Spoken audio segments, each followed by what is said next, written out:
भाषा के नाम पर यहाँ के बेरोजगार युवकों को बरगलाने की जो काम कर रही है, यहाँ पे आपको दिखाई पड़ता होगा। इस गोड्डा जिला में ये अंगिका बहुल भाषा जिला है,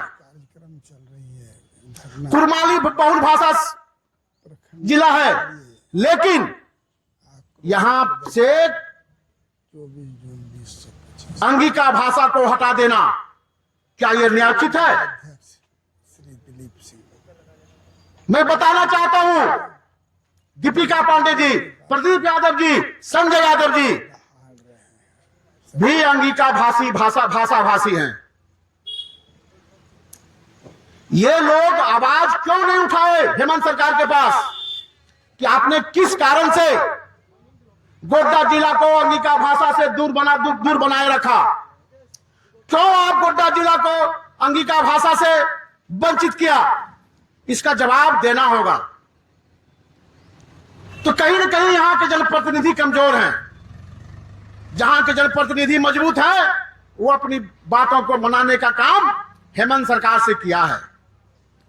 मैं आह्वान करना चाहता हूं यहां के जनप्रतिनिधियों को कि जब आपकी भाषा मातृभाषा अंगिका है, तो फिर अंगिका को गोड्डा जिला में फिर से बहाल करने का काम कराना होगा, अन्यथा आपको गद्दी छोड़ देना चाहिए, आपको मंत्री पद से हट जाना चाहिए, आपको इस विधायक से इस्तीफा दे देना चाहिए। इसलिए इस तमाम जो समस्या है इस जिले में, इस प्रखंड में, इन्हीं सबको लेकर आज हम लोग यहाँ एक दिवसीय धरना।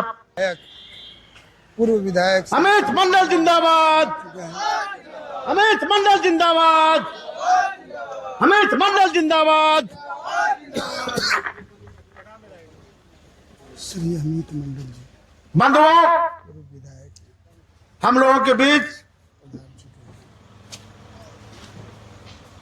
जिस प्रकार अभी मैं अंगिका भाषा के बारे में बता रहा था, इस अंगिका भाषा के पक्ष में अपनी लड़ाई को जब विधायक थे उस समय भी रख रहे थे और आज विपक्ष में है। तो अगर कोई नेता इस गोड्डा जिला में अंगिका और कुरमाली भाषा के पक्ष में अपनी बात को रखना होता है तो उसका नाम है अमित मंडल। बंधुओं, मैं बात को आगे बढ़ाते हुए ये बताना चाहता हूं कि आज बसंतराई और पथरगावा प्रखंड में दिन दहाड़े, दिन की रोशनी में बालू का उत्खनन एवं इसका ढुलाई हो रहा है। यह किसके प्रयास से हो रहा है? यह किसके संरक्षण में हो रहा है? जबकि एनजीटी का रोक लग चुका है कि अक्टूबर तक बालू का उत्खनन नहीं होगा। लेकिन आप हमारे यहां मीडिया बंधु भी हैं, इन्हीं लोगों के माध्यम से यह खबर मिलती है कि दिन के उजाले में किस प्रकार ट्रैक्टर के द्वारा, हाईवा के द्वारा बालू की ढुलाई होती है। तो एक कहावत है, सैया भय कुतवाल तो डर काहे का। क्या लगता है ये किसका संरक्षण प्राप्त है? ये बालू माफियाओं को किसका संरक्षण प्राप्त है? यहां जो अभी प्रखंड मुख्यालय में जो चल रहा है भ्रष्टाचार, आय प्रमाण पत्र बनाना हो पैसा चाहिए, जाति निवासी बनाना हो पैसा चाहिए, जन्म और मृत्यु का प्रमाण पत्र लेना हो तो पैसा चाहिए। अगर आपको सीओ का सारे कामों का गिनती करवाए, मैं इनके लिए आपको बहुत बहुत धन्यवाद देता हूं। अब हम चाहेंगे कि गोड्डा के पूर्व विधायक, सबसे पहले मैं आग्रह करूंगा कि तमाम जितने भी यहां पर उपस्थित मंचस्थ कार्यकर्ता हैं, वो हम लोग यहां से जब ब्लॉक की तरफ जाएंगे तो एक एक झंडा अपने पास रखेंगे। तो मैं आग्रह करूंगा सोनू सिंह जी से कि सभी सम्मानित ग्रामीणों को भारतीय जनता पार्टी का झंडा अपने हाथों से दे। यहां पर उपस्थित मैं तमाम लोगों से, जो भी यहां उपस्थित हुए हैं, तमाम लोगों से, ग्रामीणों से, दुर्गा मंदिर के प्रांगण में यहां पर हम लोग बैठे हैं, एक बार जोरदार जयकारा देंगे, दुर्गा महारानी की, दुर्गा महारानी की, दुर्गा महारानी की। भारतीय जनता पार्टी जिंदाबाद, भारतीय जनता पार्टी जिंदाबाद। दोस्तों, चुनाव में हार और जीत लगी रहती है।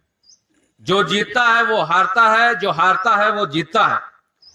और बसंतराय से यदि हम लोग 20,000 वोट से इस बार पीछे चले गए, 2019 में हम लोग 13,000 मात्र वोट से ही पीछे गए थे, और यही बसंतराय था जो 2016 में बराबर कर 400 का लीड दिया था। तो ये बसंतराय की धरती कुछ भी करने के लिए एन मौके पर तैयार रहती है, ये मैं आपको विश्वास दिलाना चाहता हूं।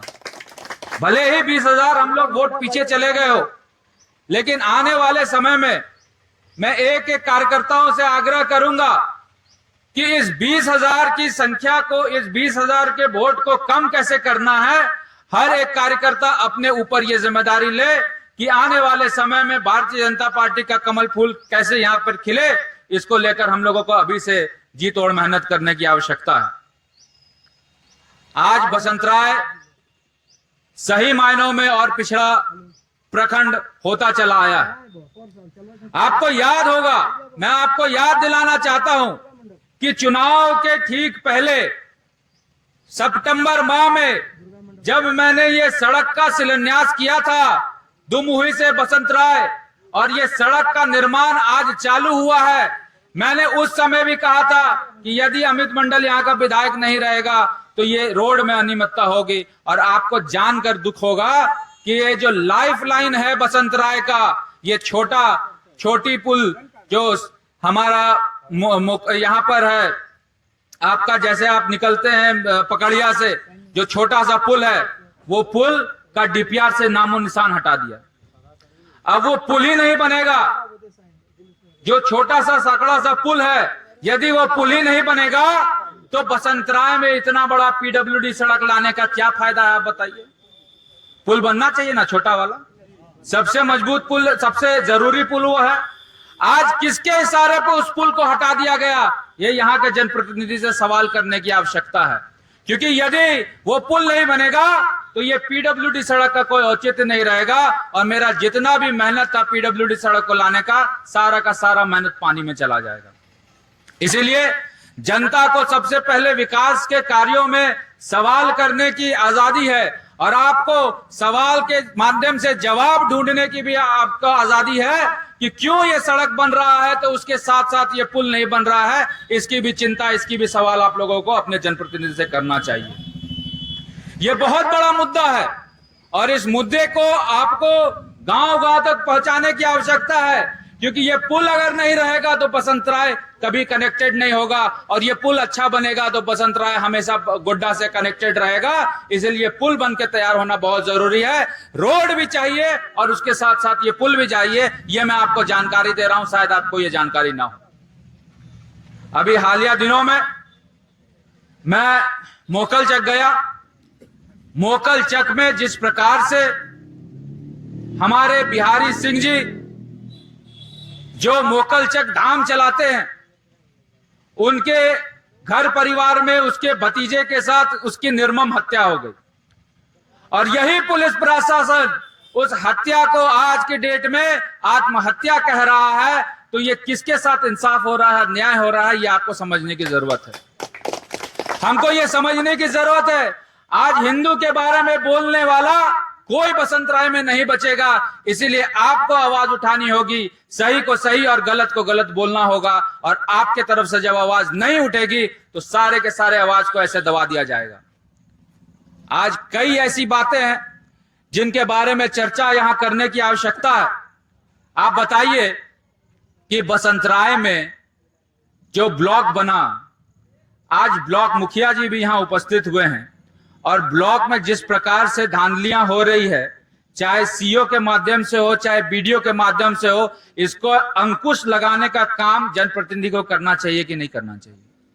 आज मनरेगा का कमीशन 40% 6 महीने के अंदर हो गया। आज जितनी भी योजनाएं चल रही है उसमें ब्लॉक हो, चाहे उसमें आपका मनरेगा के तहत काम हो, चाहे वो 15वें वित्त का काम हो, सारे के सारे कामों में घूस लिया जाता है और घूस भी 40-50% हो गया है। यह आप लोगों को समझ में आ रहा होगा। मैं इतना ही नहीं कहना चाहूंगा, मैं बस इतना ही आपसे कहना चाहूंगा कि यही बसंतराय प्रखंड है जिस बसंतराय प्रखंड में हिंदुओं की आवाज को आने वाले समय में दबाया जाएगा, और हम लोग यदि इसका प्रतिकार नहीं किए तो आने वाले समय में सबसे ज्यादा दिक्कत परेशानी अगर किसी को होगी तो वो हिंदू समाज को होगा।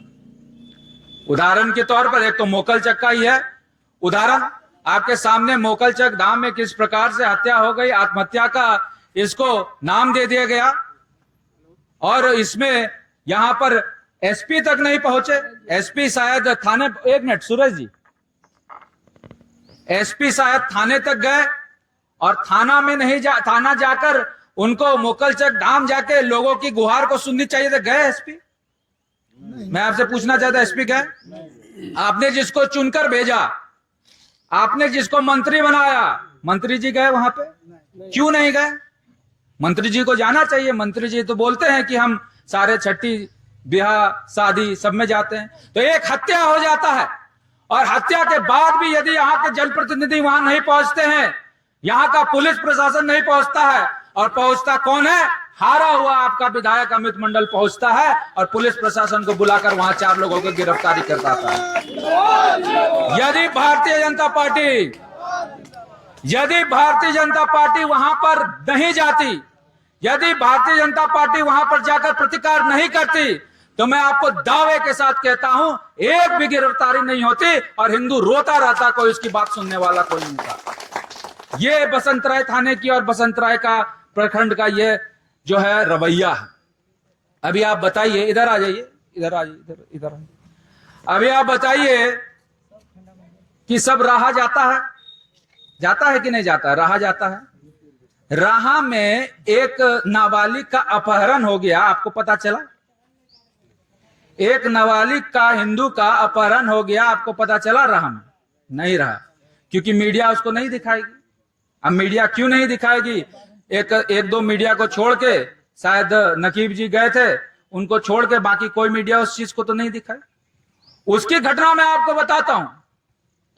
राहा में एक नाबालिग का अपहरण हो जाता है, बच्ची का, और उसके परिवार वाले एसपी को, डीसी को, सबको आवेदन देते देते थक जाते हैं। 24 घंटा यही थाना में जाकर वहां पर लोग गुहार लगाते हैं और 1 से 1.5 महीने तक कोई कार्रवाई नहीं होती है। और जब मामला मेरी संज्ञान में जाता है, मैं डीजीपी से फोन कर वहां से गिरफ्तारी कराता हूं, तो सबसे पहले उसकी मां को उठाया जाता है और उसकी बेटी को बरामद किया जाता है। कौन सुनेगा आपकी बात को?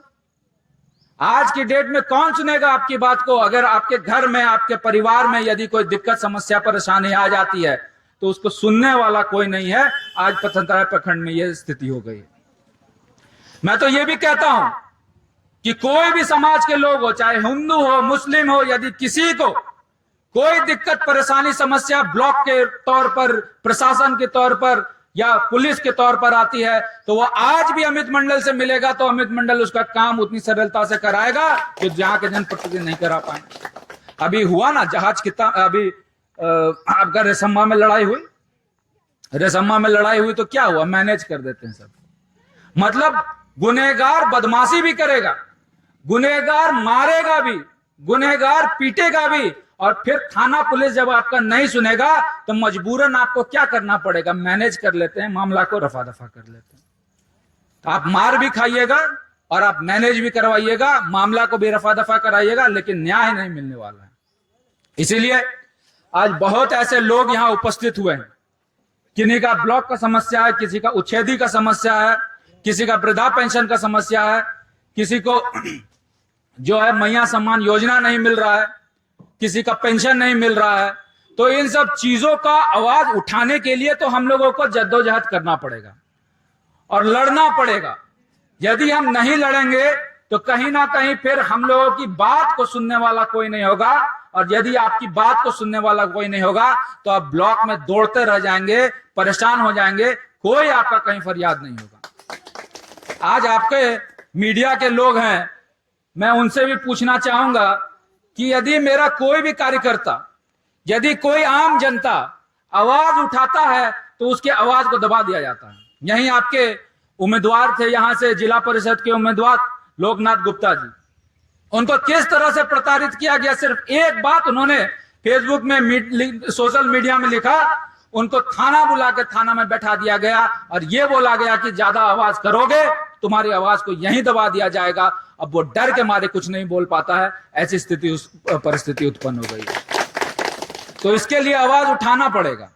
आप अगर आवाज नहीं उठाएंगे तो ऐसे ही आपकी आवाज को दबाते दबाते दबाते इतना दबा दिया जाएगा कि आपको लगेगा कि हम ही झूठ बोल रहे हैं, बाकी सब सच बोल रहे हैं। बालू की क्या है अभी स्थिति? हमको तो सनौर में पता चलता है कि पूरा बालू माफिया इतना हावी है कि वहां पर पथराव हो रहा है बालू माफियाओं के द्वारा पुलिस के ऊपर। अभी वीडियो भी सर्कुलेट हुआ था जिसमें बालू माफियाओं के ऊपर पुलिस पे ही पथराव हो गया। इतना बेलगाम बालू चल रहा है, इतना बालू का अंधाधुंध उठाई चल रहा है और उस उठाने में सिर्फ एक ही नाम आ रहा है, एक ही नाम आ रहा है, एक ही नाम आ रहा है। वो कंपनी का नाम आपको भी पता और हमको भी पता है। जहां देखो एक ही हाईवा चलता है, जहां देखो एक ही हाईवा दिखता है, उस कंपनी का नाम भी हमको पता और आपको भी पता है।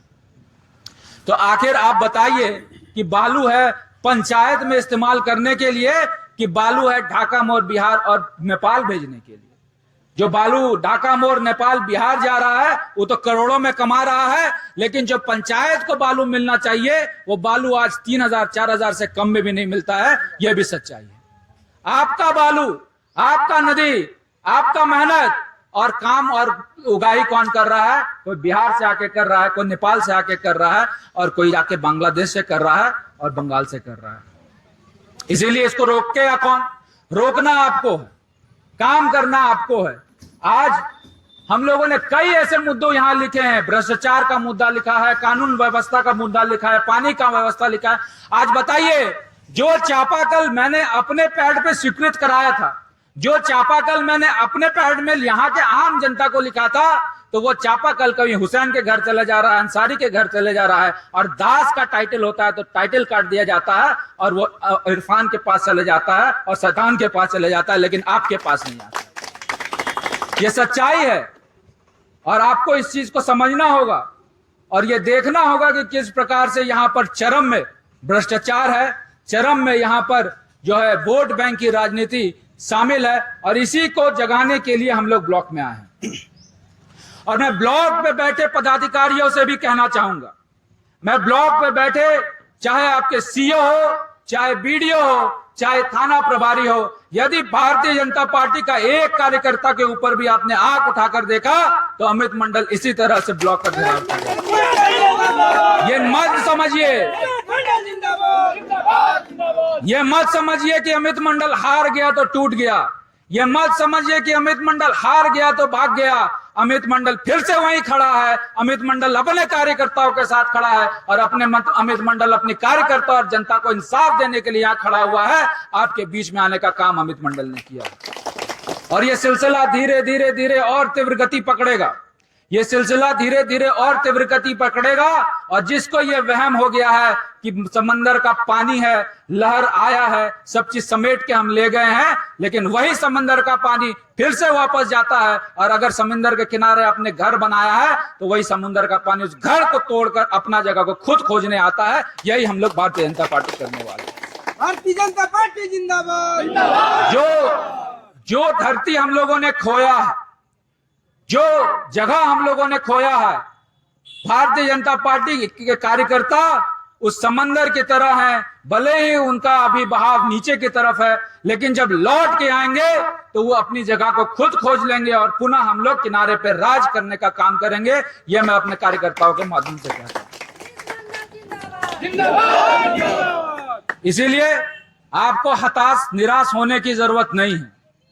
भले ही हो सकता है कि हम लोग चुनाव हारे हो, लेकिन हम लोगों ने अपनी धरती को नहीं खोया है, अपने मैदान को नहीं खोया है और पुनः हम लोग संघर्ष करेंगे। फिर से जनता के बीच में जाएंगे, भूल चूक हुआ है उसको ठीक करेंगे, चीजों को ठीक करेंगे, कार्यकर्ताओं को संगठित करेंगे, सारे जाति धर्म समुदाय के लोगों को इकट्ठा कर आगे बढ़ेंगे।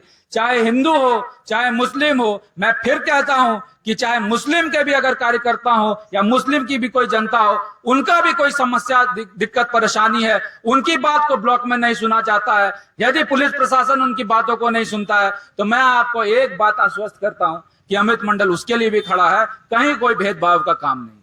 लेकिन इसका मतलब यह नहीं कि हिंदू की धर्म आस्था को साथ कोई भी जाति धर्म समुदाय के लोग खिलवाड़ करेगा। यदि हिंदू धर्म की आस्था के साथ यदि हमारे लोगों के साथ कोई भी खिलवाड़ करेगा तो उसका मुंह तोड़ जवाब देने के लिए भी भारतीय जनता पार्टी खड़ा है, यह मैं आपको कहता हूं। इसीलिए किसी को घबराने की जरूरत नहीं है। भले ही हम लोग चुनाव हारे हैं, पुनः वापसी करेंगे और जितने भी समस्याएं हैं, दिक्कत है, परेशानी है, उसके बारे में अभी हम लोग जाके बीडीओ को आवेदन देंगे, सीओ को आवेदन देंगे, थाना प्रभारी को आवेदन देंगे। और यदि पदाधिकारी आपका सही काम नहीं करते हैं तो इसी तरह हम लोग आंदोलन करेंगे, क्योंकि आंदोलन का रास्ता प्रजातंत्र में सबसे मजबूत रास्ता है। इसीलिए हम लोग आज प्रखंड स्तरीय आक्रोश धरना प्रदर्शन करने आए हैं और समय समय पे आपके बीच में आता रहूंगा। मैं 3-4 समस्याएं हैं जो मुझे मेरे संज्ञान में आई है। यदि 3-4 समस्याओं के बारे में संक्षिप्त रूप से अगर हम लोग यहाँ पे चर्चा कर लेते हैं तो उस चर्चा के क्रम में वहां पर पदाधिकारी को बोलने में ज्यादा आसान रहेगा। इसलिए तमाम जितने भी लोग यहाँ उपस्थित हुए हैं, तमाम कार्यकर्ता जनता जनार्दन से मैं आग्रह करूंगा कि एक बार जोरदार तरीके से भारतीय जनता पार्टी का जयकारा देंगे। बीजेपी जिंदाबाद, बीजेपी जिंदाबाद, भारतीय जनता पार्टी जिंदाबाद, नरेंद्र मोदी जिंदाबाद, अमित शाह जिंदाबाद, बाबूलाल मरांडी जिंदाबाद, निशिकांत दुबे जिंदाबाद, बसंत राय की सारी जनता जिंदाबाद। आप सभी का बहुत बहुत धन्यवाद, बहुत बहुत आभार। एक बार जोरदार तरीके से उद्घोष करेंगे। हम यहाँ पर मंदिर प्रांगण में हम अपने दुर्गा महारानी का, बोलिए प्रेम से दुर्गा महारानी की, दुर्गा महारानी की, हर हर महादेव। इस प्रदेश में कानून व्यवस्था ध्वस्त हो चुका है। लचर बिजली व्यवस्था, आप देख रहे होंगे कि किस तरह बिजली रानी सबको रुला रही है। और यहाँ का जो मिनरल है, यहाँ का जो खनिज संपदा है, अवैध बालू गिट्टी कोयला की जो लूट मची हुई है और जो हत्याओं का जो दौर चला है, इन सब मुद्दों को लेकर हम लोग आज प्रखंड का घेराव करने जा रहे हैं। मैं आग्रह करूंगा खेतान जी से कि आप आवे और कुछ जो यहाँ की लोकल समस्या है। आज बसंतराय में भारतीय जनता पार्टी की ओर से एक आक्रोश रैली कहिए या फिर बीडीओ सीओ को हम लोग अपनी बात रखेंगे उनके पास, उनके माध्यम से वो उपायुक्त के पास जाएगी। और यहाँ की समस्या जो है, बिजली की व्यवस्था तो लचर, इधर बहुत दिन से पहले बिजली बीच में बहुत अच्छी थी, लेकिन इधर 15-20 दिन से बिजली की स्थिति बहुत खराब है।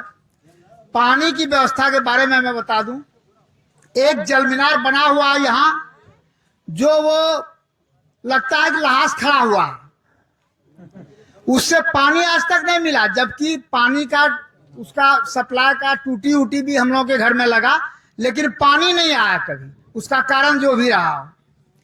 दूसरी,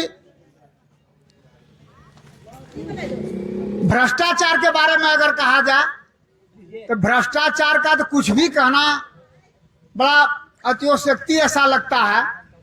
कहीं जाइए, बिना पैसे का कोई काम नहीं होगा, चाहे कोई भी काम हो, चाहे उचित हो कि अनुचित हो। आज यही कारण है कि हमारे क्षेत्र में जो बहुत ही गरीब हैं और वास्तव में जो झोपड़ी हैं, उनका लिस्ट में भी कहीं नाम नहीं है जो उनको आवास मिलेगा। आवास किनको मिल रहा है? जो पैसा देता है, जिसके पास आवास पहले से है, उसी को आवास मिलता है। और अगर यही व्यवस्था रही तो गरीब होता चला जाएगा और जो मजबूत है वो मजबूत होता चला जाएगा।